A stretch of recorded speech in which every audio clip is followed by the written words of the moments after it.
လောက်ကတော့အင်းကြီးရောအဲ့ပေါ်မှာတင်လိုက်မယ်တိလား ဟုတ်ကဲ့ အဲ့ပေါ်မှာတင်ပြီး6လောက်တာမယ် အဝေးလှမ်းတာကိုပြောတာ ပြန်လာလာပြော ထောင်းလုပ်ပါမယ်တဲ့ အဝေးကဘယ်လိုလျှော်ရတာ ဟမ် တက်ပြန်တန်းရတယ် စပြန်နေလိုက်ပြီးစုံကရတိလားမင်း ဆက်ပြန်နဲ့တိုက်ပြီးလျှော်ရတာရမလားဆက်ပြန်နေမရအောင်နောက်တစ်ခုတိုက်ရသေးတယ်တိုက်တဲ့ဟာတစ်ခုရှိသေးတယ် တိုက်ကြရတခုချစ်လား ဘရက်ရှ်တစ်ခုရှိသေးတယ်လေ ဘလိ ဒီတက် ဘရက်နဲ့လည်းတိုက်ရအောင် ဒီလိုဒီရတော့ဝလာရရဆိုရနုနလာဆိုမေဘော နူလာလျှော်မှာပေါ့အေးလေရ ဒီချုပ်ကနေ အေးချင်းစမ်းနေမှာတစ်ခုချင်းစီစားပါတမီးဘယ်သူမှလူမစားပါဘူးပြေးပြေးစားအများကြီးတစ်စက်တည်းမှာဘလောက်ဘလောက်မစားနဲ့နည်းနည်းလေးစား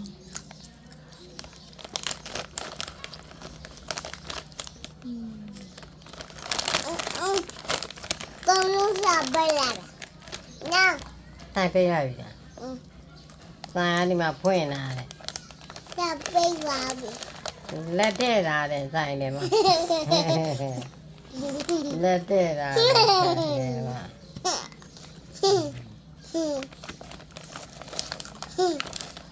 no no ဘေးစားမယ်များကြီး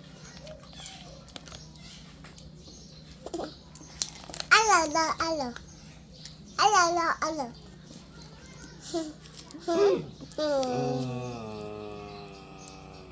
အလာလာအလာ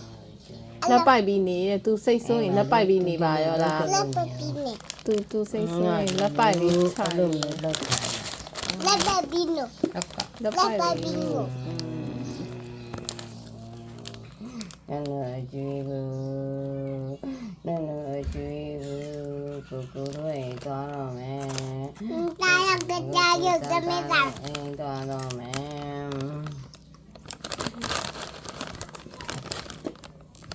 စစရာသူအာသာတယောက်ပဲရှိတယ် လူတရားအတကကြည့်တယ် ဒုတိယအာသာရှိနေတယ် တဲ့ဒုတိယသားစင်မာသားတရားနောက်ဘက်မှာရှိတယ် သမတာအတာပြောင်းကပြီသမအတာညုံကမနေနေ ဒါရန်ကုန်မဲလေသမီး အဲ့ဒါရန်ကုန်မှာနေတရား ဒါနနအိမ် ဟုတ်ကဲ့ ဒီကြော်ညာနေ နုအိမ်ပါပဲအသားအိမ်မဟုတ်ပါဘူးနုအိမ် သစ္စာ နုတက်